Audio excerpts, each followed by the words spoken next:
السلام عليكم ورحمة الله وبركاته. الحمد لله رب العالمين، والصلاة والسلام على سيد الثقلين والمرسلين نبينا محمد وعلى آله وصحبه أجمعين ومن تبعهم بإحسان إلى يوم الدين. بسم الله الرحمن الرحيم. قال الشيخ رحمه الله: اعلم أن نواقض الإسلام 10 نواقض. الأول الشرك في عبادة الله تعالى.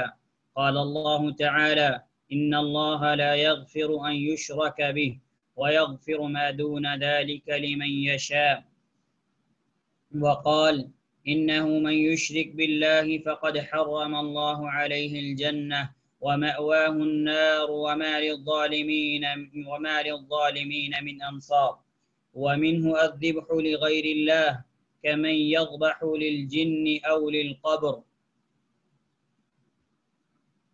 شیخ رحمہ اللہ نے کتاب کی ابتدا بسم اللہ الرحمن الرحیم سے کی ہے کہ میں اس کتاب کی ابتدا کرتا ہوں اللہ سبحانہ و تعالیٰ کے نام سے جو انتہائی رحمان اور انتہائی رحیم ہے۔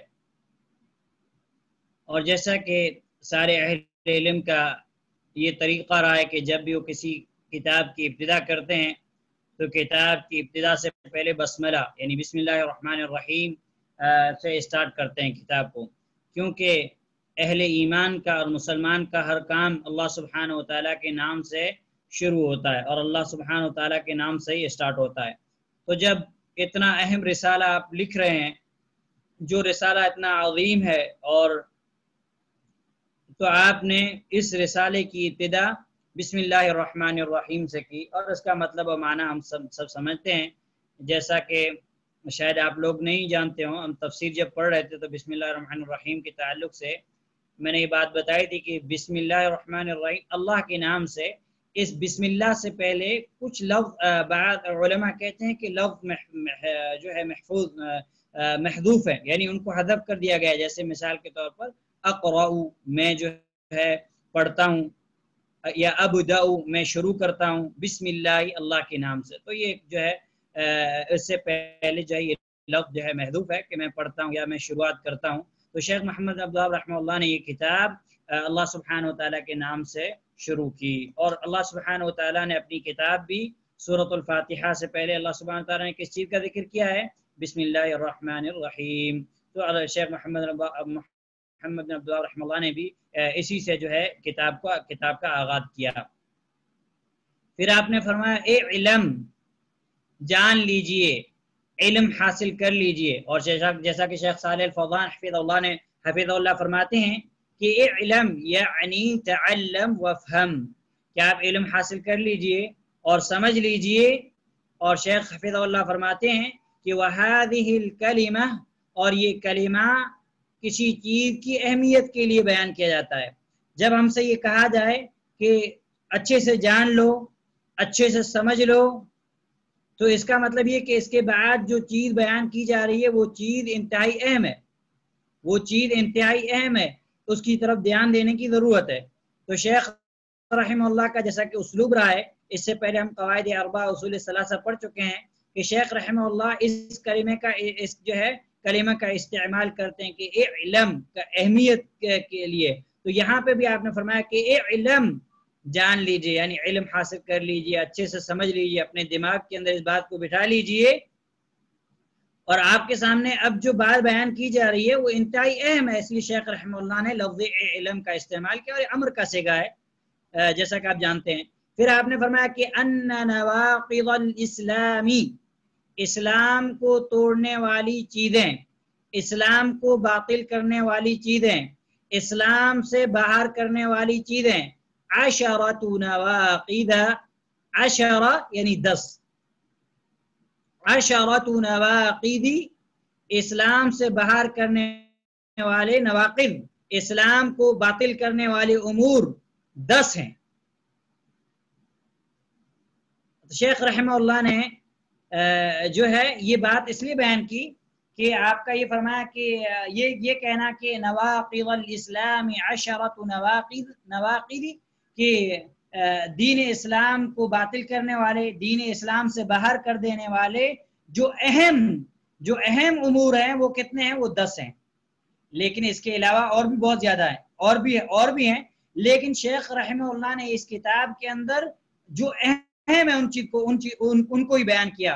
اور اس تعلق سے شیخ عبد الرحمن ناصر البراق حفظ اللہ فرماتے ہیں کہ ان اہم نواقض الاسلام او اصول نواقض الاسلام 10، کہ سب سے اہم اسلام کو توڑنے والے، اسلام سے خارج کرنے والے، اسلام کو باطل کرنے والے جو امور ہیں، اہم امور ہیں، وہ 10 ہیں۔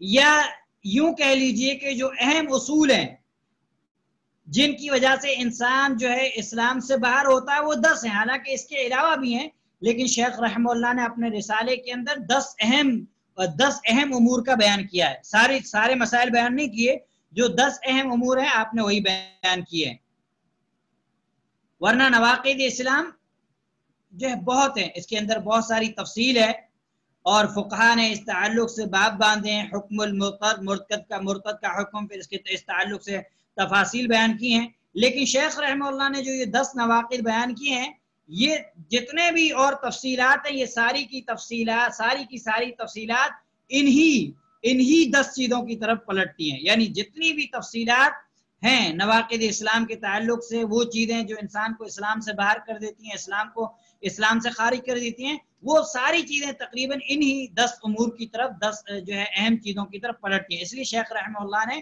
صرف 10 اہم چیزوں کو بیان کیا۔ اور نواقض کا میں نے آپ کو پہلے معنی بتایا تھا، جیسا کہ آپ جو ہے درس میں سن چکے ہیں کہ نواقض یہ ناقض کی جمع ہے، جس کی مطلب ہے کہ توڑنے والے، جیسے ہم کہتے ہیں کہ نواقض الوضو، وضو کو توڑنے والے امور، وضو کو باطل کرنے والے امور، اسی طریقے سے نواقض الاسلام یعنی اسلام کو جو ہے توڑنے والے، اسلام کو باطل کرنے والے امور اور معاملات۔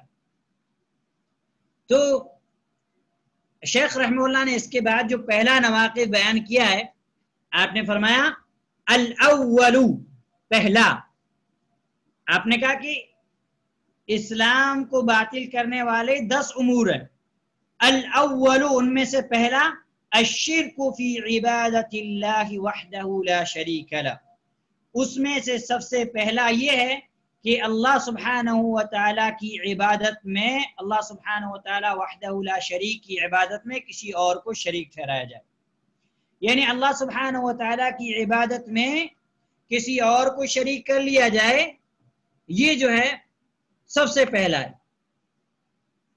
اور شرک سب سے بڑا گناہ ہے، ان الشرک لظلم عظیم، شرک جو ہے وہ سب سے بڑا ظلم ہے۔ اور اللہ سبحانہ و تعالیٰ نے سورۃ الانعام کے اندر بھی آیت نازل کی کہ الذین آمنوا ولم یلبسوا ایمانہم بظلم اولئک لہم الامن وہم مہتدون، کہ جو لوگ ایمان لائے اور ایمان لانے کے بعد ایمان کے ساتھ ظلم کی ملاوٹ اور آمیزش نہیں کی، یہی لوگ امن میں ہیں اور یہی لوگ ہدایت یافتہ ہیں۔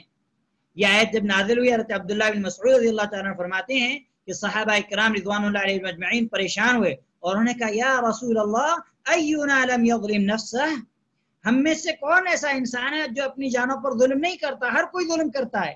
تو آپ صلی اللہ علیہ وسلم نے اپنے صحابہ سے فرمایا کہ یہاں ظلم سے مراد جو چھوٹے چھوٹے ظلم ہے، کیونکہ گناہ کیا ہے؟ یہ ظلم ہے، معصیت، اللہ کی نافرمانی، یہ ظلم ہے۔ تو صحابہ اکرام اس چیز کو فوراً سمجھ گئے اور اللہ کے نبی صلی اللہ علیہ وسلم سے سوال کیا۔ اس سے پتہ چلتا ہے کہ صحابہ کا حرص کتنا زیادہ تھا علم کو حاصل کرنے کا، اور ان کے اندر کتنی تڑپ تھی۔ اور جب انہوں نے اس آیت کو جب اس آیت کا نزول ہوا تو وہ جو ہے ان کے اندر خوف پیدا ہو گیا، تو انہوں نے اللہ کے نبی صلی اللہ علیہ وسلم سوال کیا، تو آپ صلی اللہ علیہ وسلم نے کیا فرمایا؟ آپ صلی اللہ علیہ وسلم نے فرمایا کہ یہاں جو تم سمجھ رہے یہ ظلم مراد نہیں، بلکہ یہاں وہ ظلم مراد ہے جو لقمان نے اپنے بیٹے سے کہا تھا، یا بنی لا تشرک باللہ ان الشرک لظلم عظیم، اے میرے بیٹے اللہ کی عبادت میں کسی کو شریک نہ کرنا، یہ سب سے بڑا ظلم ہے۔ اور انبیاء علیہم السلام کی دعوت ہی کیا تھی؟ اللہ سبحانہ و تعالیٰ کی توحید کی طرف لوگوں کو بلانا اور شرک سے روکنا۔ اور اصل دعوت یہی ہے کہ لوگوں کو توحید کی طرف بلایا جائے اور شرک سے روکا جائے۔ اور انبیاء علیہ السلام کا دین ہی یہی ہے. سارے انبیاء علیہ السلام اسی دین کو لے کر اس دنیا کے اندر نازل ہوئے تھے اور مبعوث ہوئے تھے کہ صرف ایک اللہ کی عبادت کرو اور اللہ کے علاوہ سارے معبودان باطلہ کی عبادت سے رک جاؤ، چاہے وہ نبی ہوں، چاہے وہ ولی ہوں، چاہے وہ فرشتے ہوں، چاہے وہ کچھ بھی ہو. تو شیخ رحمہ اللہ نے جو پہلی چیز بیان کی وہ کیا ہے؟ الشرک فی عبادت اللہ وحدہ لا شریک لہ، کہ اسلام سے باہر کرنے والی سب سے پہلی چیز جو ہے وہ یہ ہے کہ ہم اللہ سبحانہ و تعالیٰ کی عبادت میں کسی اور کو شریک کر لیں.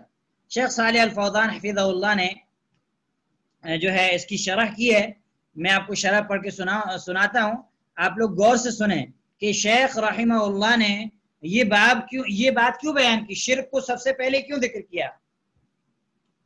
شیخ صالح الفوزان حفظہ اللہ فرماتے ہیں کہ اعظم انواع الردہ، کہ سب سے عظیم چیز جو ارتداد کا باعث ہے، یعنی جس سے انسان اسلام سے باہر ہو جاتا ہے، مرتد ہو جاتا ہے، اسلام سے پلٹ جاتا ہے، وہ الشرک فی عبادت اللہ، اللہ سبحانہ وتعالیٰ کی عبادت میں شرک کرنا. وہ کیا ہے؟ وہ یہ ہے کہ تم اللہ سبحانہ وتعالیٰ کے ساتھ کسی اور کی بھی عبادت کرو، کسی اور کے لیے جو ہے ذبح کرو، کسی اور کے لیے نظر مانو، کسی اور کے لیے سجدہ کرو، کسی اور سے فریاد کرو جس کی وہ قدرت نہیں رکھتا ہے. زندہ انسان سے ایسی چیز کی جو ہے ایسی چیز کے تعلق سے مدد طلب کرنا جس پر وہ قادر ہے تو یہ جائز ہے، لیکن مردے سے مطلق طور پر جائز نہیں، کیونکہ مردہ غیر قادر ہے، اس کے پاس قدرت ہے ہی نہیں. تو مردے کو مدد کے لیے پکارنا، یا زندہ انسان کو جو موجود نہیں ہے اس کو مدد کے لیے پکارنا، یا زندہ انسان ہے موجود ہے لیکن جس چیز کے تعلق سے ہم مدد لے رہے ہیں وہ اس پر قادر ہی نہیں ہے، وہ صرف اللہ سبحانہ و تعالیٰ ہی قادر ہے، اللہ سبحانہ و تعالیٰ کے علاوہ کوئی اور قادر نہیں، تو یہ بھی جو ہے درست نہیں ہے. اور یہ تفسیرات، یہ چیز جو ہے ہم پڑھ چکے ہیں اصول ثلاثہ کے اندر، اس لیے میں زیادہ جو ہے وضاحت بیان نہیں کروں گا. تو شرک جو ہے یہ جو اسلام سے باہر کرنے والی چیزیں ان میں سے سب سے عظیم چیز ہے. اسی اللہ سبحانہ و تعالیٰ نے سورۃ المائدہ آیت نمبر 72 کے اندر کیا فرمایا؟ انہ من یشرک باللہ فقد حرم اللہ علیہ الجنہ ومأواہ النار وما للظالمین من انصار، کہ جس نے اللہ سبحانہ و تعالیٰ کی عبادت میں کسی کو شریک کیا، اللہ سبحانہ و تعالیٰ نے اس پر جنت حرام کر دی ہے اور اس کا ٹھکانہ جہنم ہے اور ظالموں کا کوئی مددگار نہیں. اس آیت کی شرح شیخ صالح الفوزان حفظہ اللہ نے آگے بیان کی ہے، میں آپ کو بتاتا ہوں. اور اسی طریقے سے سورہ نساء کی آیت نمبر 48 اللہ سبحانہ وتعالیٰ فرماتا ہے ان اللہ لا یغفر ان یشرک بہ ویغفر ما دون ذلک لمن یشاء، کہ اللہ سبحانہ وتعالیٰ شرک کو ہرگز معاف نہیں کرے گا اور شرک کے علاوہ جتنے گناہ ہیں اگر اللہ سبحانہ وتعالیٰ چاہے تو ان کو معاف فرما دے. ومن یشرک باللہ فقد افترى اثما عظیما، اور جو اللہ سبحانہ وتعالیٰ کے ساتھ شریک مقرر کرے اس نے بہت بڑا گناہ کیا اور اللہ سبحانہ وتعالیٰ پر بہتان باندھا. اور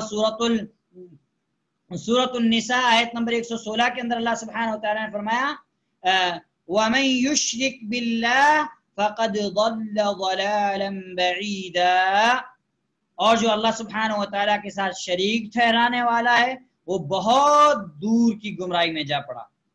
تو سورۃ النساء کی آیت نمبر 48 اور آیت نمبر 116 کا مطالعہ کریں. اسی طریقے سے سورۃ المائدہ کی آیت نمبر 72 کا آپ مطالعہ کریں تو یہ چیز آپ کے سامنے واضح ہو جائے گی. شیخ صالح الفوزان حفظہ اللہ فرماتے ہیں کہ شرک سب سے خطرناک چیزوں میں سے ایک خطرناک چیز ہے جو انسان کو، مسلمان کو اسلام سے باہر کرتی ہے، اہل اسلام کو اسلام سے باہر کر دیتی ہے. اور وہ کیا ہے؟ وہ یہ ہے کہ تم اللہ سبحانہ و تعالیٰ کے علاوہ کسی اور کی عبادت کرو، اور عبادت کی کوئی بھی قسم ہو، چاہے وہ دعا ہو، چاہے وہ ذبح ہو یعنی قربانی کرنا، چاہے وہ نظر ہو، چاہے وہ فریاد ہو، چاہے وہ مدد طلب کرنا ہو جس کی وہ قدرت نہیں رکھتا ہے، چاہے وہ مردوں کو پکارنا ہو یا قبر والوں سے فریاد طلب کرنا ہو، یہ ساری چیزیں شیخ حفیظ اللہ فرماتے ہیں ھذا ھو اخطر انواع الردۃ واعظمها، یہ سب سے خطرناک چیز ہے جو انسان کو اسلام سے کیا کر دیتی ہے، باہر کر دیتی ہے اور انسان مرتد ہو جاتا ہے۔ اور پھر آپ فرماتے ہیں وَهَذَا عَلَيْهِ كَثِيرٌ مِّمَّن يَدَّعُونَ إِلَى الْإِسْلَامِ، اور اس چیز پر یعنی اللہ سبحانہ وتعالیٰ کی عبادت میں جو شرک ہے یہ بہت سارے لوگ آج کر رہے ہیں، اور اس کے باوجود بھی وہ کیا کس چیز کا دعویٰ کرتے ہیں، اسلام کا دعویٰ کرتے ہیں کہ ہم مسلمانوں میں سے ہیں۔ پھر شیخ رحمہ اللہ نے جو آگے بات بیان کی آپ غور سے سنیں، آپ فرماتے ہیں کہ یبنون الاضرحة ويطوفون بها، کہ وہ لوگ کیا کرتے ہیں کہ قبروں کو پختہ بناتے ہیں، ان پر عمارتیں بناتے ہیں، ان کا طواف کرتے ہیں، ان کے لیے ذبح کرتے ہیں، ان کے لیے نظر مانتے ہیں، ان کے لیے نذرانے پیش کرتے ہیں، یقولون، اور کہتے ہیں لِأَنَّهَا تَقَرُّبُهُمْ إِلَى اللَّهِ تَعَالَى، یہ اس لیے کہ یہ ہمیں اللہ سبحانہ وتعالیٰ کے قریبی بنا دیں گے۔ کیوں؟ اس لیے کہ یہ اللہ سبحانہ وتعالیٰ کے قریبی بندے ہیں، اللہ کے ولی ہیں، تو ہم ان سے ہم ان کے ذریعے سے اللہ سبحانہ وتعالیٰ کا تقرب اور قرب حاصل کرنا چاہتے ہیں۔ اور شیخ حفیظ اللہ فرماتے ہیں کہ ان کے باطل خیال کے مطابق ان کا اللہ سبحانہ وتعالیٰ کے تقرب حاصل کرنا، اللہ سبحانہ وتعالیٰ کے قریب وہ کن کے ذریعے سے ہوں گے، ان لوگوں کے ذریعے سے ہوں گے، جو کہ نظریہ باطل ہے۔ اور شیخ حفیظ اللہ نے فرمایا کہ لماذا لم يتقربوا الى الله من الاصل ويتركوا هذه المتاحات، کہ تم کیوں نہیں ڈائریکٹ اللہ سبحانہ وتعالیٰ کا قرب حاصل کیوں نہیں کرتے، ان کو کیوں نہیں چھوڑتے، ڈائریکٹ اللہ سبحانہ وتعالیٰ کو جو ہے اللہ سبحانہ وتعالیٰ کو پکارا، نیک اعمال کثرت سے کرو، یا ایھا الذین آمنوا اتقوا اللہ وابتغوا الیہ الوسیلہ، اے ایمان والو اللہ سبحانہ وتعالیٰ سے ڈرو اور اللہ سبحانہ وتعالیٰ کی طرف وسیلہ تلاش کرو۔ وہاں وسیلہ سے مراد کیا ہے کہ اپنے نیک اعمال کے ذریعے سے اللہ سبحانہ وتعالیٰ کا قرب حاصل کرو۔ وسیلے کا یہ مطلب نہیں ہے کہ قبر والوں کے ذریعے سے اللہ سبحانہ وتعالیٰ کا قرب حاصل کرو، یہ مطلب نہیں ہے۔ علامہ ابن کثیر رحمہ اللہ کی تفسیر ابن کثیر آپ پڑھیں، ان آیات کی جو ہے سلف نے تفسیر کیا بیان کی ہے، یہ تفسیر بیان کی ہے کہ اس کا مطلب یہ ہے کہ اپنے نیک اعمال کے ذریعے سے اللہ سبحانہ وتعالیٰ کا قرب حاصل کرو، اللہ سبحانہ وتعالیٰ کے تقرب بندوں میں، اللہ سبحانہ وتعالیٰ کے مقرب بندوں میں شامل ہو جاؤ۔ اور سورہ بنی اسرائیل کے اندر اللہ سبحانہ وتعالیٰ نے اس کی جو ہے تفصیل بیان کی ہے، اصول ثلاثہ میں ہم لوگ پڑھ چکے ہیں کہ جن کو یہ لوگ پکارتے ہیں وہ تو خود اللہ نیک اعمال کر کے اللہ سبحانہ وتعالیٰ کے قرب حاصل کرنے کی وہ محنتیں کرتے ہیں، کوشش کرتے ہیں، تو یہ کیسے ان کو اللہ سبحانہ وتعالیٰ کا قریبی بنا دیں گے، وہ تو خود اس کوشش میں لگے رہتے ہیں۔ یرجون رحمتہ ویخافون عذابہ، اور اللہ سبحانہ وتعالیٰ کی رحمت کی امید رکھتے ہیں اور اللہ سبحانہ وتعالیٰ کے عذاب سے ڈرتے ہیں۔ المہم جو اہم چیز ہے وہ یہ ہے، شیخ صالح الفوزان حفظہ اللہ فرماتے ہیں کہ وہ کیوں نہیں اللہ سبحانہ وتعالیٰ کو ڈائریکٹ پکارتے، انہ قریب مجیب، وہ قریب بھی ہے اور جواب دینے والا بھی ہے۔ جن کو یہ پکار رہے ہیں یہ دور بھی ہیں اور جواب دینے والے بھی نہیں ہیں، بے بس ہیں۔ اور اللہ سبحانہ وتعالیٰ نے اس چیز کو قرآن کے اندر کھول کھول کر واضح بیان کیا ہے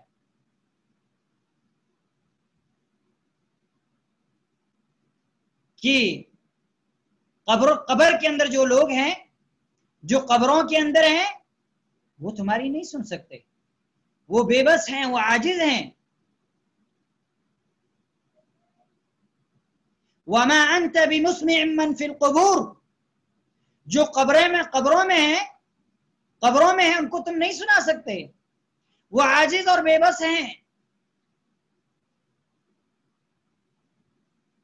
تو اللہ سبحانہ وتعالی نے قرآن کریم کے اندر واضح دلائل بیان کیے، لیکن اس کے باوجود بھی مسلمان قرآن کو پڑھتا نہیں اور سمجھتا نہیں، اس لیے جو ہے مسلمان ایسے کام کر رہا ہے۔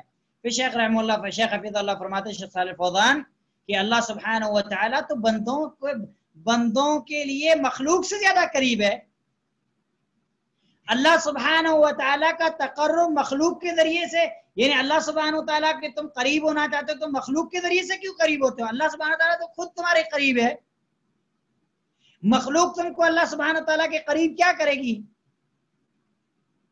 کیا نعوذ باللہ اگر تم لوگوں کا یہ عقیدہ ہے کہ اگر تم ان قبر والوں کے ذریعے سے اللہ سبحانہ و تعالیٰ کو قرب حاصل کرنا چاہتے ہو تو نعوذ باللہ پھر تمہارا یہ عقیدہ ہوا کہ اللہ سبحانہ و تعالیٰ تم سے دور ہے.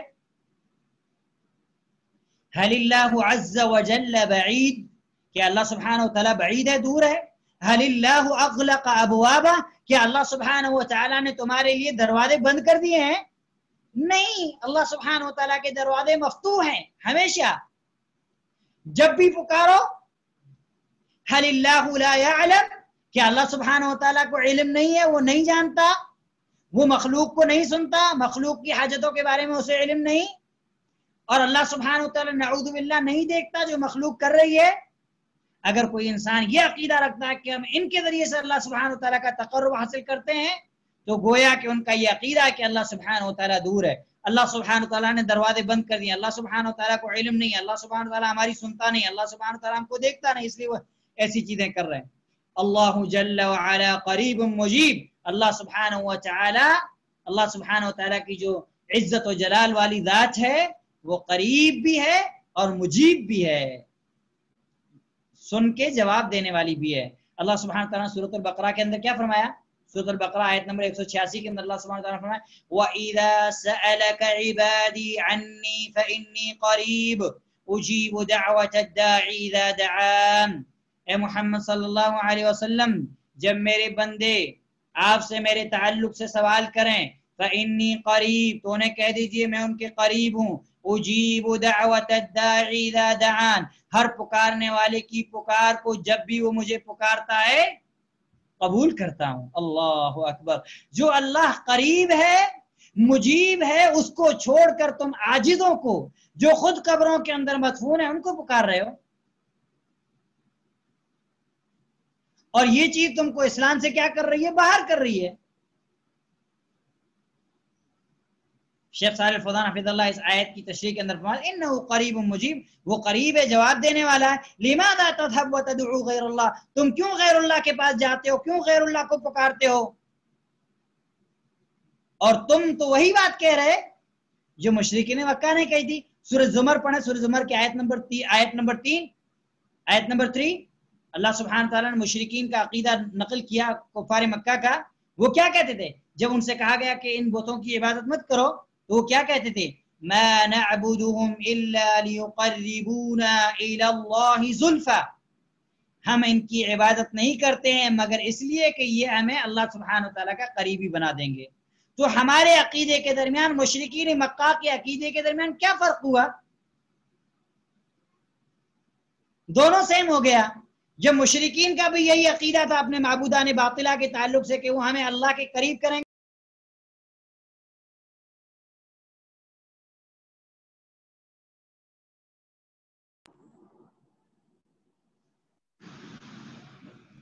جب مشرکین کا بھی یہی عقیدہ تھا ہمارا بھی یہ عقیدہ، تو پھر ہم میں فرق کیا ہوا؟ اب کوئی انسان یہ نہ کہے کہ یہ آیتیں صرف جو ہے مشرکین کے لیے اس کو مسلمانوں پر فٹ کیا، نہیں. قرآن تا قیامت سب کے لیے ہدایت ہے، اور یہ صفات جن کے اندر بھی پائی جائیں گی، چاہے وہ مسلمان ہوں چاہے وہ غیر مسلم ہوں، سب سے قرآن مخاطب ہے. اور شیخ صالح الفوزان حفظ اللہ نے ایک قیمتی بات بیان کی ہے. آپ اس سورۃ الزمر کی آیت بیان کرنے کے بعد بیان فرماتے ہیں کہ اس کا یہ مطلب ہوا کہ کان اللہ لا يعلم ولا يدری، اس کا یہ مطلب ہوا کہ اللہ سبحانہ وتعالیٰ کو علم نہیں، اللہ سبحانہ وتعالیٰ ان کے احوال کو نہیں جانتا. تو شیخ صالح الفوزان حفظ اللہ ہکذا، اسی طریقے سے شیطان نے ان کے لیے اس چیز کو مزین کیا. کون سے شیطان نے؟ جنات جو ابلیس لعین ہے اس نے بھی، اور انسانوں میں سے بعض شیاطین نے ان کے لیے اس چیز کو، انہوں نے ان لوگوں کے لیے اس چیز کو مزین کیا کہ تم اسی کے ذریعے سے اللہ سبحانہ تعالیٰ کا تقرب حاصل کرو. کیونکہ شیطان کی سب سے پہلی کوشش کیا ہوتی ہے کہ وہ انسان سے کفر اور شرک کروائے. جب انسان کفر اور شرک نہیں کرتا پھر وہ انسان کو بدعت کی طرف مائل کرتا ہے. جب انسان بدعت نہیں کرتا تو کبیرہ گناہوں کی طرف مائل کرتا ہے. جب کبیرہ گناہ کی طرف انسان نہیں مائل ہوتا تو وہ صغیرہ گناہوں کی طرف مائل کرتا ہے. صغیرہ گناہوں کی طرف انسان مائل نہیں ہوتا تو شہوات کے اندر انسان کو مبتلا کرتا ہے. جب شہوات کے اندر انسان مبتلا نہیں ہوتا تو جو مباح اور جائز چیزیں، ان مباح اور جائز چیزوں کے اندر ان سے جو ہے شیطان انسان کو داخل کر دیتا ہے، یہاں تک کہ ان کو کرتے کرتے انسان گناہ کے اندر پہنچ جاتا ہے. یہ شیطان کے حربے ہیں اور ہتھیار ہیں، جس کو امام ابن جوزی رحمہ اللہ نے تلبیس ابلیس جو ان کی معیارات تصنیف ہے اس کے اندر بیان کیے. اسی طریقے سے علامہ ابن قیم رحمہ اللہ کی جو کتابیں ہیں، علامہ ابن قیم رحمہ اللہ نے بھی اپنی کتابوں کے اندر شیطان کی یہ حیلے اور مکر اور فریب بیان کیے ہیں. تو ہمیں شیطان کے جو ہے حیلوں سے اپنے آپ کو محفوظ کرنا ہے. تو شیخ صالح الفوزان فرماتے ہیں کہ شیطان نے ان کے لیے کیا مزین کیا؟ شیطان نے ان کے لیے چیز کو مزین کیا کہ تم اسی طریقے سے جو ہے اللہ سبحانہ و تعالیٰ کا قرب حاصل کرو گے، اور پھر یہ لوگ یہ چیزیں کرنے کے باوجود بھی اپنے آپ کو اسلام کی طرف منسوخ کرتے ہیں اور اس بات کی گواہی دیتے ہیں کہ اللہ کے علاوہ کوئی معبود برحق نہیں. نماز بھی پڑھتے ہیں، روزے بھی رکھتے ہیں، لیکن وہ لوگ کیا کرتے ہیں؟ لیکن وہ لوگ اپنے ان نیک اعمال کو شرک اکبر کے ساتھ ملا دیتے ہیں، بڑے شرک کے ساتھ ملا دیتے ہیں. فَيَخْرُجُونَ مِنْ دِينِ الْإِسْلَامِ وَهُمْ يُصَلُّونَ وَيَصُومُونَ وَيَحُجُّونَ وَالَّذِي يَرَاهُمْ يَظُنُّ أَنَّهُمْ مُسْلِمُونَ. شیخ صالح الفوزان حفظہ اللہ فرماتے ہیں کہ وہ لوگ دین اسلام سے نکل جاتے ہیں اس حال میں کہ وہ نماز بھی پڑھتے رہتے ہیں، روزے بھی رکھتے رہتے ہیں، حج بھی کرتے رہتے ہیں، اور وہ لوگ یہ خیال کرتے ہیں کہ وہ لوگ مسلمان ہیں، لیکن وہ مسلمان نہیں ہوتے. اس لیے کیوں مسلمان؟ اس لیے کہ وہ انہوں نے شرک کا ارتکاب کر لیا. جب انسان شرک کا ارتکاب کر لیتا ہے تو انسان اسلام سے کیا ہو جاتا ہے؟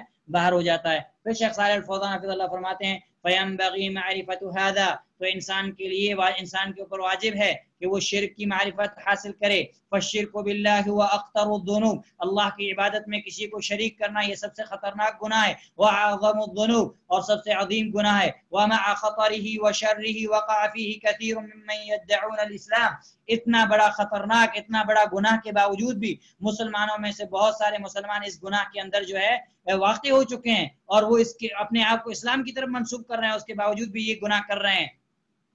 اور وہ اس چیز کو شرک کا نام نہیں دیتے، بلکہ وہ کہتے ہیں کہ یہ توسل ہے. جیسا کہ میں نے بھی بتایا کہتے ہیں کہ یہ وسیلہ ہے، اس کے ذریعے سے اللہ سبحانہ وتعالیٰ تک پہنچ رہے ہیں. اور شیخ صالح الفوزان نے یہ بات بیان کر دی. وسیلہ یہ ایک مستقل موضوع ہے، اور اس تعلق سے علماء کی کتابیں موجود ہیں، آپ لوگ پڑھیں. جو ہے شیخ الاسلام تیمیہ رحمہ اللہ کی کتاب ہے وسیلے کے تعلق سے، علامہ البانی رحمہ اللہ کی کتاب ہے، اسی طریقے سے اور دیگر اہل علم کی کتابیں موجود ہیں، آپ پڑھ سکتے ہیں توسل کے تعلق سے کہ توسل جائز توسل اور توسل بدعی. پھر توسل بدعی میں ایک حرام ہے، ایک جو ہے بدعت ہے، ان کی تفصیلات اہل علم نے بیان کی ہے. اور شیخ صالح الفوزان حفظہ فرماتے ہیں کہ یہ لوگ یہ کام کرتے ہیں اور کرنے کے باوجود، شرک کرنے کے باوجود اس کو شرک کا نام نہیں دیتے، بلکہ کس چیز کا نام دیتے ہیں؟ توسل کا نام دیتے ہیں. اور وہ لوگ اس کو شفاعت کا نام دیتے ہیں، کہتے ہیں کہ یہ طلب الشفاعہ، یعنی شفاعت کو طلب کرنا ہے، اور وہ شرک کے علاوہ اس کو نام دیتے ہیں. لیکن شیخ حفظ اللہ نے ایک بڑی قیمتی بات کہی ہے. آپ بتاتے ہیں وَلَكِنَّ الْأَسْمَاءَ لَا تَتَغَيَّرُ الْحَقَائِقِ، لیکن کسی چیز کا نام بدل دینا اس کو حقیقت سے نہیں پھیرتا ہے. ابھی میرا نام زکریا ہے، میرا کوئی نام بدل دے تو میں اپنی حقیقت سے نہیں بدلوں گا. یہ کتاب ہے، یہ کتاب ہے.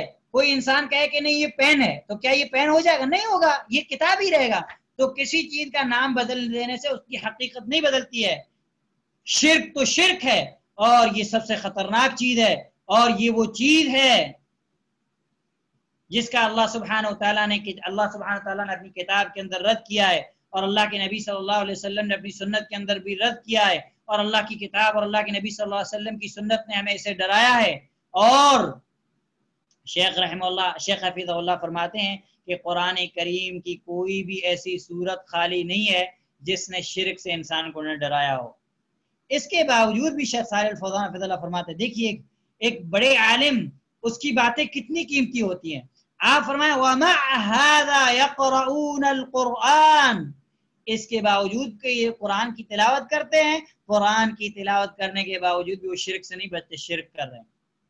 اس لیے شیخ ربیع حفظہ اللہ کا ایک قول ہے، وہ قول جو ہے کافی دن پہلے میں نے پڑھا تھا، اور توحید کا جو میرا درس تھا اس کے اندر میں نے بیان بھی کیا تھا، یوٹیوب پہ موجود ہے، کہ میں صرف اس کا مفہوم بتا دیتا ہوں کیونکہ لمبا قول ہے، اس میں وقت چلا جائے گا. شیخ ربیع نے اس کے اندر ایک یہ بات کہی تھی حفظہ اللہ، آپ نے یہ بات فرمائی تھی کہ اگر ایک انسان شرک کے اندر واقع ہو جائے، اگرچہ وہ حدیثوں قرآن کا حافظ ہو، حدیثوں کا حافظ ہو، فقہ کی کتابوں کا حافظ ہو، تو بھی کوئی اس کا فائدہ نہیں۔ جب انسان کا عقیدہ ہی سلامت نہ رہے، وہ شرک کے اندر واقع ہو جائے، تو اس کے حافظ ہونے کا کیا فائدہ، اس کے عالم ہونے کا کیا فائدہ، اس کے فقی ہونے کا کیا فائدہ؟ کوئی فائدہ نہیں ہے۔ جو انسان اپنے آپ کو شرک سے ہی نہ بچا سکے وہ جاہل ہے۔ تو یہ چیز جو ہے اہم ہے۔ پھر شیخ حفظ اللہ فرماتے ہیں کہ شیخ رحم اللہ نے جو آیت بیان کی کہ ان اللہ لا یغفر ان یشرک بہ ویغفر ما دون ذلک لمن یشاء، کہ اللہ سبحانہ و تعالی شرک کو ہرگز معاف نہیں کرے گا، اور شرک کے علاوہ جتنے گناہ ہیں اللہ سبحانہ و تعالی اگر انہیں چاہے گا تو معاف فرما دے گا۔ اس آیت کی شرح کرنے سے پہلے ایک شیخ صالح الفوزان حفظ اللہ نے ایک بات اور بیان کی، میں آپ کو بتا دوں۔ شیخ صالح الفوزان حفظ اللہ فرماتے ہیں کہ بعض لوگ ایسے ہیں وہ آتے ہیں اور کہتے ہیں کہ یہ جو لوگ شرک کر رہے ہیں، جو لوگ اللہ سبحانہ و تعالیٰ کی عبادت میں غیروں کو شریک کر رہے ہیں، چاہے وہ نبی ہوں، چاہے وہ ولی ہوں، چاہے وہ فرشتے ہوں، چاہے وہ کوئی بھی ہوں، وہ کہتے ہیں ہؤلاء جہال معذورون بالجہل، وہ کہتے ہیں یہ جاہل لوگ ہیں، یہ جاہل لوگ ہیں، یہ معذور ہیں، ان کے پاس ان کے اندر جہالت ہے، اس وجہ سے ان کو کچھ نہ کہو، کوئی مسئلہ نہیں ہے۔ تو شیخ صالح الفوزان حفظ اللہ فرماتے فنقول الى متى الجهل والقرآن يتلى وهم يحفظون القرآن ويقرؤون ولقد قامت عليهم الحجة، کب تک یہ جاہل رہیں گے؟ یہ قرآن کی تلاوت کر رہے ہیں، قرآن ان کو حفظ ہے اور قرآن کی تلاوت ان کے سامنے کی جاتی ہے، ان پر حجت قائم ہو چکی ہے، ان کے پاس قرآن پہنچ چکا ہے۔ اور پھر شیخ صالح الفوزان حفظ اللہ نے سورۃ الانعام کی آیت نمبر 19، آیت نمبر 19 سے یہ دلیل لی۔ اللہ سبحانہ تعالیٰ فرماتا ہے وَأُوحِيَ إِلَيَّ هَذَا الْقُرْآنُ لِأُنذِرَكُمْ بِهِ وَمَنْ بَلَغَ، اللہ سبحانہ تعالیٰ فرماتا ہے کہ اس سے پہلے یہ آیت کا ٹکڑا ہے، اس سے پہلے اللہ سبحانہ تعالیٰ نے دوسری جو ہے اس چیز کی اہمیت کو بیان کیا۔ اللہ سبحانہ تعالیٰ نے یہاں پہ فرمایا وَأُوحِيَ إِلَيَّ هَذَا الْقُرْآنُ، اور میرے پاس یہ قرآن بطور وحی نازل ہوا ہے، وحی بھیجا گیا ہے، لِأُنذِرَكُمْ بِهِ وَمَنْ بَلَغَ، تاکہ میں اس قرآن کے ذریعے سے تم کو اور جس کو یہ قرآن پہنچے ان سب کو ڈرا دوں۔ شیخ صالح الفوزان حفظ اللہ فرماتے ہیں کہ جس کے پاس اللہ سبحانہ تعالیٰ کی کتاب پہنچ چکی، اس نے کتاب کو پڑھ لیا، کتاب کی تلاوت کی، اس کے پاس کون سا عذر ہے؟ قامت علیہ الحجۃ ولا عذر لہ، اس پر حجت قائم ہو چکی، اب اس کے پاس کوئی عذر نہیں ہے۔ پھر شیخ صالح الفوزان حفظ اللہ اس آیت کی تشریح جو اللہ سبحانہ تعالیٰ نے سورۃ النساء آیت نمبر 116 کے اندر جو چیز بیان کی ہے، شیخ صالح الفوزان فرماتے ہیں کہ ان اللہ لا یغفر ان یشرک بہ، کہ اللہ سبحانہ و تعالی شرک کے علاوہ تمام گناہوں کو معاف فرما دے گا۔ هذا يدل على ان الشرك هو اعظم الذنوب، یہ جو آیت اس چیز پر دلالت کرتی ہے کہ شرک سب سے عظیم گناہ ہے، اس لیے اللہ سبحانہ و تعالی شرک کرنے والے کو معاف نہیں کرے گا جب تک کہ وہ توبہ نہ کرے۔ اگر وہ توبہ کرنے سے پہلے دنیا سے فوت ہو گیا تو اس کی کوئی معافی نہیں ہے، لیکن دنیا میں سے جانے سے پہلے اگر وہ توبہ کر لیتا ہے تو اللہ سبحانہ و تعالیٰ اس کی توبہ قبول فرما لے گا۔ پھر اللہ سبحانہ و تعالیٰ فرمایا وَيَغْفِرُ مَا دُونَ ذَلِكَ أَيْ مَا دُونَ الشِّرْكِ، اور اللہ سبحانہ و تعالیٰ اس کے علاوہ گناہ معاف فرمائے گا، یعنی شرک کے علاوہ جو گناہ ہے وہ معاف فرمائے گا، چاہے وہ زنا ہو، چاہے وہ چوری ہو، چاہے وہ شراب کو پینا ہو، چاہے وہ سود کا کھانا ہو، هَذِهِ كُلُّهَا دُونَ الشِّرْكِ، یہ سارے گناہ شرک کے علاوہ ہیں۔ وَهِيَ دَاخِلَةٌ تَحْتَ الْمَشِيَّةِ، اور یہ گناہ اللہ سبحانہ و تعالیٰ کی مشیت کے اندر داخل ہے۔ اور اس کو کرنے والے جو زنا کر رہا ہے، چوری کر رہا ہے، یہ لوگ کبیرہ گناہوں کا ارتکاب کرنے والے ہیں اور یہ فاسق ہیں، لیکن یہ لوگ شرک کے اندر واقع نہیں ہوئے، انہوں نے اللہ کی عبادت میں کسی اور کو شریک نہیں کیا، بلکہ یہ لوگ کبیرہ گناہوں کے اندر واقع ہوئے، ان کے ایمان ان کے اندر نقص اور کمی پیدا ہوئی تو ان پر حکم لگایا جائے گا فاسق ہونے کا۔ لیکن اگر یہ لوگ مر جاتے ہیں اور توبہ نہیں کر پاتے ہیں تو ہم یہ نہیں کہیں گے کہ یہ جہنمی ہے، بلکہ یہ لوگ اللہ سبحانہ و تعالیٰ کی مشیت کے تحت ہیں۔ اگر اللہ سبحانہ و تعالیٰ چاہے تو انہیں ڈائریکٹ معاف کر کے انہیں جنت میں ڈال دے، اگر اللہ سبحانہ و تعالیٰ چاہے تو انہیں عذاب دے کر کے ان کے گناہوں کے بقدر ان کا عذاب دے کر کے انہیں جنت میں اللہ سبحانہ و تعالیٰ پہنچائے گا، کیونکہ اہل توحید جنت میں جائیں گے ہی۔ لیکن اس تعلق سے خوارج کا کیا عقیدہ ہے؟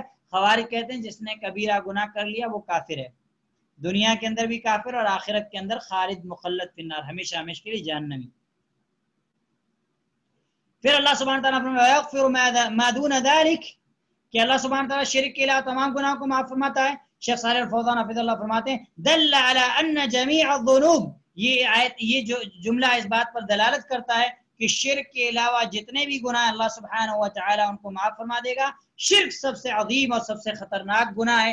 پھر آپ فرماتے ہیں کہ اس شرک کی خطرناکی جو ہے پتہ چلتی ہے، اور یہ پتہ چلتا ہے کہ شرک بہت بڑا گناہ ہے۔ پھر شیخ محمد بن باز رحمہ اللہ نے جو آیت پیش کی کہ انه من يشرك بالله فقد حرم الله عليه الجنة ومأواه النار وما للظالمين من انصار، سورۃ المائدہ آیت نمبر 72، کہ جو اللہ سبحانہ وتعالیٰ کی عبادت میں کسی اور کو شریک کرے، اللہ سبحانہ وتعالیٰ نے اس پر جنت حرام کر دی ہے اور اس کا ٹھکانہ جہنم ہے، اور ظالموں کا کوئی مددگار نہیں۔ شیخ صالح الفوزان حفظہ اللہ فرماتے ہیں کہ هذه عاقبته فی الآخرہ، کہ جو اللہ سبحانہ وتعالیٰ کی عبادت میں کسی اور کو شریک کرے تو ان کا یہ انجام آخرت میں، وہ انجام کیا ہے کہ اللہ سبحانہ وتعالیٰ نے ان پر جنت حرام کر دی ہے، یعنی اللہ سبحانہ و تعالیٰ نے جنت میں ان کا داخل ہونا کلی طور پر بند کر دیا ہے۔ وہ کسی بھی طریقے سے نہ ابتداء نہ بعد کبھی بھی جنت میں داخل نہیں ہو سکتے، کیونکہ ان سے شرک سرزد ہو گیا، اور ان کے لیے کوئی چانس نہیں ہے کہ وہ جنت کے اندر جائیں۔ تو شیخ رحمہ اللہ فرماتے ہیں لا مطمع له فيها اين يذهب، جب اس کے لیے کوئی چانس ہی نہیں ہے تو پھر وہ کہاں جائے گا؟ اذا لم يكن من اهل الجنة فاين يذهب، اگر وہ جنت میں نہیں ہے تو پھر وہ کہاں جائے گا؟ تو شیخ صالح الفوزان حفظہ اللہ فرماتے کیا اس کا کوئی ٹھکانہ نہیں ہے؟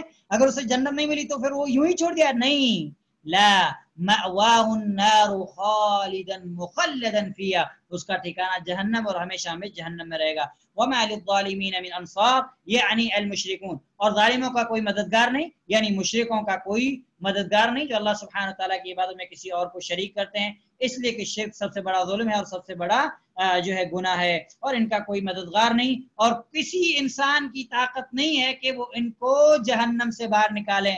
آج جو یہ لوگ دعویٰ کرتے ہیں کہ فلاں فلاں کا دامن پکڑ لیں گے، فلاں فلاں ہم کو جہنم سے آزاد کرا دیں گے، نہیں، یہ چیز باطل ہے، اور ایسا عقیدہ رکھنا باطل ہے۔ جو شفاعت کا جو عقیدہ رکھتے ہیں، اور شفاعت کی قسمیں ہم اس سے پہلے تفصیل کے اندر پڑھ چکے ہیں، بات لمبی ہو جائے گی اس لیے میں وہ اس چیز کے اندر داخل نہیں ہونا چاہتا۔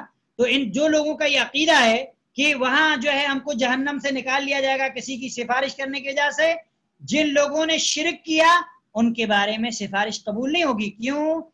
حضرت ابو ہریرہ رضی اللہ تعالیٰ عنہ کی وہ حدیث ہم پڑھ چکے ہیں اصول ثلاثہ کے اندر، کہ جب حضرت ابو ہریرہ رضی اللہ تعالیٰ عنہ سے انہوں نے اللہ کے نبی صلی اللہ علیہ وسلم سے پوچھا من اسعد الناس بشفاعتک یوم القیامہ، اے اللہ کے نبی صلی اللہ علیہ وسلم کل قیامت کے دن آپ کی شفاعت کا مستحق کون ہوگا؟ تو آپ صلی اللہ علیہ وسلم نے فرمایا من قال لا الہ الا اللہ خالصا من قلبہ، میری شفاعت کا مستحق وہ ہوگا جس نے سچے دل سے لا الہ الا اللہ کا اقرار کیا۔ سچے دل سے لا الہ الا اللہ کا اقرار کیا ہے کہ یہ ہے کہ لا معبود بحق الا اللہ، اللہ کے علاوہ کوئی معبود برحق نہیں، اس نے اللہ کے علاوہ کسی اور کو پکارا نہیں۔ اور شیخ حفظ اللہ فرماتے ہیں کہ کوئی اور اللہ سبحانہ و تعالیٰ ان کے لیے اللہ سبحانہ و تعالیٰ سے سفارش نہیں کر پائے گا، کیونکہ سفارش جو ہوگی وہ اہل توحید کے لیے ہوگی، اگرچہ وہ کبیرہ گناہ کرنے والے ہوں گے لیکن ان کے حق میں سفارش کی اجازت دی جائے گی، کیونکہ وہ ان کے پاس توحید ہوگا۔ لیکن جن کے پاس توحید نہیں ہوگی فما تنفعهم شفاعت الشافعین، تو شفاعت کرنے والوں کی شفاعت بھی ان کے حق میں کوئی فائدہ نہیں دے گی۔ اور اللہ سبحانہ و تعالیٰ نے قرآن کریم کے اندر فرمایا ما للظالمین من حمیم ولا شفیع یطاع، کہ ظالموں کا نہ کوئی دلی دوست ہوگا نہ کوئی سفارشی جس کی بات مانی جائے، یعنی یہاں ظالم سے مراد کیا ہے؟ مشرک ہے، کہ اس کی کوئی شفاعت نہیں قبول کی جائے گی اور اس کا ٹھکانہ کیا ہے؟ جہنم ہے، یعنی اس کا جو قرار جو رہنے کی جگہ ہے وہ کیا ہے؟ وہ جہنم ہے، اور وہ بہت ہی برا ٹھکانہ ہے، اور یہ جو ہے آخرت کے اندر بہت برا انجام ہے۔ تو انسان کو چاہیے کہ وہ انسان جو ہے شرک سے انسان شرک کا علم حاصل کرے، اور شرک کے تعلق سے اپنے آپ کو، اپنے اہل و عیال کو اور اپنے اعزاء و اقارب اور دوست احباب کو شرک سے ڈرائے۔ پھر شیخ رحمہ اللہ نے کہا کہ جو لوگ یہ کہتے ہیں کہ اگر کوئی مسلمان شرک کر رہا ہے، جیسے بہت سارے لوگ ہیں کہ اگر ایک مسلمان شرک بھی کر رہا ہے تو ہم اسے کس چیز کی دعوت دیں؟ نماز کی دعوت دینے سے اس کو کیا فائدہ ہوگا؟ جو انسان کینسر کا مریض اور پیشنٹ ہے، ہم اس کو بخار کی دوا دیں گے تو اس کو کیا فائدہ ہوگا؟ تو شیخ حفظ اللہ فرماتے ہیں کہ جو لوگ کہتے ہیں کہ انہیں چھوڑ دیجئے، انہیں جو ہے انہیں دعوت مت دیجئے، یہ مسلمان ہیں، انہیں اخلاق کی، نمازوں کی، ان چیزوں کی دعوت دی، جیسا کہ ہمارے یہاں تبلیغی جماعت ہے، تبلیغی جماعت توحید کی دعوت دیتی ہی نہیں. اسی طریقے سے جتنی بھی جماعتیں، جماعت اسلامی وغیرہ، سب توحید کی دعوت دیتے ہی نہیں، جبکہ اصل دعوت ہے وہ دعوت توحید ہے، توحید الوہیت کی دعوت ہے. تو وہ کہتے ہیں کہ لوگوں کو چھوڑ دو، قبروں کی پوجا کرنے والوں کو چھوڑ دو، مزاروں کی، درگاہوں کی عبادت کرنے والوں کو چھوڑ دو، طواف کرنے والوں کو چھوڑ دو، اور ان کو چھوڑ دو. جب تک وہ یہ کہہ رہے ہیں کہ ہم مسلمان ہیں، تب تک وہ مسلمان ہیں. شیخ حافظ اللہ فرماتے ہیں کہ یہ چیز درست نہیں. پھر شیخ رحمہ اللہ نے جو دوسری آخر میں جو چیز بیان کی ہے کہ وَمِنْهُ الذِّبْحُ لِغَيْرِ اللَّهِ كَمَنْ يَذْبَحُ لِلْجِنِّ أَوْ لِلْقَبْرِ. آپ فرماتے ہیں شیخ حافظ اللہ نے جہاں پہ جو یہ مثال کی کہ مثال بیان کی کہ اللہ سبحانہ و تعالیٰ کی عبادت میں شرک کرنے کی بہت ساری قسمیں ہیں. ان میں سے ایک قسم کیا ہے؟ غیر اللہ کے لیے ذبح کرنا. اور اللہ کے نبی صلی اللہ علیہ وسلم کی حدیث کیا ہے؟ لعن اللہ من ذبح لغیر اللہ. اللہ کی لعنت ہو اس انسان پر جو غیر اللہ کے لیے ذبح کرے. تو شیخ حافظ اللہ، شیخ رحمہ اللہ نے فرمایا کہ شرک کی قسموں میں سے ایک قسم یہ بھی ہے کہ الذبح لغیر اللہ، غیر اللہ کے لیے ذبح کرنا. کمن یذبح للجن او للقبر، جیسا کہ جن کے لیے کوئی جانور ذبح کرنا یا قبر والے کے لیے کوئی جانور ذبح کرنا.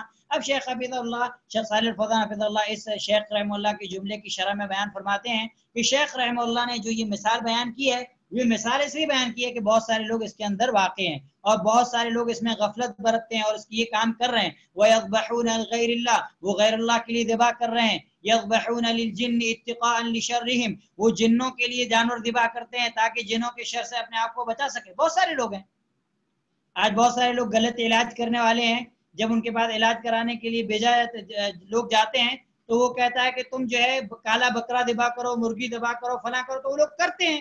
تو وہ جو ذبیحہ کیا جا رہا ہے وہ کس کے لیے کیا جا رہا ہے؟ جن کے لیے کیا جا رہا ہے، جو کہ شرک ہے. اور شیاطین یہی چاہتے ہیں کہ اللہ کی عبادت میں شرک کیا جائے. جب لوگ ایسا عمل کرتے ہیں تو شیطان تکلیف دینا چھوڑ دیتا ہے. تو وہ لوگ سمجھتے ہیں کہ ہمیں اس چیز کے ذریعے سے شفا ہوئی، حالانکہ ان کا ایمان ان کا ختم ہو جاتا ہے. تو شیخ حافظ اللہ نے، شیخ رحمہ اللہ نے یہ بات کیوں بیان کی؟ شیخ صالح الفوزان حافظ اللہ فرماتے کیونکہ اس کے اندر بہت سارے لوگ واقع ہیں اور بہت سارے لوگ جو ہے غیر اللہ کے لیے ذبح کرتے ہیں، جنوں کے لیے بھی ذبح کرتے ہیں تاکہ ان کی شر سے اپنے آپ کو جو ہے محفوظ کر سکیں. وَيَذْبَحُونَ لَهُم مِّنْ أَجْلِ الْعِلَاجِ وَالشِّفَاءِ، اور جنوں کے لیے ذبح کرتے ہیں علاج کی غرض سے یا شفا کے لیے غرض سے. اور لوگ اس کے اندر جو ہے سستی برت رہے ہیں. اور یہ شرک اکبر ہے جو انسان کو دین اسلام سے کیا کر دے گا؟ باہر کر دے گا. اور شیطان ایسے ایسے ہیلے اختیار کرتا ہے. شیطان ان سے کہتا ہے کہ جب مطلب جو جادوگر لوگ یا اس طرح کے غلط علاج کرنے والے ہیں، جب لوگ ان کے پاس کہتے ہیں کہ جو ہے بیڑ ذبح کرو، بکری ذبح کرو، نہیں ہوتا چلو مرغی ذبح کر دو. کسی نہ کسی طریقے سے شیطان کیا کرتا ہے کہ انسان شرک کے اندر واقع ہو جائے اور مخرج عن الملہ، ملت سے خارج ہو جائے. وہ کوشش کرتا ہے، وہ ہر طریقہ استعمال کرتا ہے. اور یہ بہت آسان ہے. ایک انسان اونٹ کی یا بڑے جانور کی نظر نہیں دے سکتا، مرغی تو ہر کوئی ذبح کر سکتا ہے. تو اگر بعض لوگ کمزور عقیدے والے سوچتے ہیں کہ ہم کو شفا ہو جائے گی، وہ مرغی ذبح. اور میرے پاس ایک ایسا آیا تھا مریض جس پہ ایسا مسئلہ تھا. ان کے جب جن حاضر ہوا تو جن نے کہا کہ زندہ مرغا لایا جائے اور مرغا لانے کے بعد اس کو ذبح کر کے مجھے جو ہے خون پلایا جائے. تو ان بیوقوف لوگوں نے ایسا کیا اور بعد میں جب میں علاج کرنے کے لیے گیا تو مجھے پتا چلا کہ ان لوگوں نے ایسا کیا، جو کہ شرک ہے. اور جنات اور شیاطین یہی چاہتے ہیں کہ ہم اللہ سبحانہ تعالیٰ کی عبادت میں شریک کریں. تو شیخ حفیظ اللہ نے، شیخ رحمہ اللہ نے جو یہ بات بیان کی، کیوں بیان کی ہے؟ کہ بہت سارے لوگ اس کے اندر واقع ہیں اور یہ لوگ اس میں غفلت برت رہے ہیں. اس لیے شیخ رحمہ اللہ کی جو فقہ تھی اور سمجھ تھی وہ انتہائی اعلیٰ اور عظیم تھی. اسی لیے علماء کہتے ہیں کہ امام بخاری رحمہ اللہ کی فقہ ان کے تراجم میں ہے. اور شیخ محمد بن عبد الوہاب رحمہ اللہ کی اگر فقہ دیکھنی ہے تو کتاب التوحید پڑھو. شیخ محمد بن عبد الوہاب رحمہ اللہ جو کتاب التوحید کا جو چیپٹر باندھتے ہیں وہ بہت عظیم ہوتا ہے. قرآن کریم کی آیات سے، احادیث سے جو استدلال کرتے ہیں وہ انتہائی عظیم ہوتا ہے. تو شیخ رحمہ اللہ کی فقہ اور جو ہے علمی دقت تھی جو شیخ رحمہ اللہ نے ایسی چیزیں بیان کی. تو لوگ شیخ صالح الفوزان کہتے ہیں کہ جب شیطان ان سے کہتا ہے کہ مرغی ذبح کرو، یہ ذبح کر، تو لوگ ذبح کر دیتے ہیں. لیکن لوگ یہ نہیں سوچتے کہ یہ شرک ہے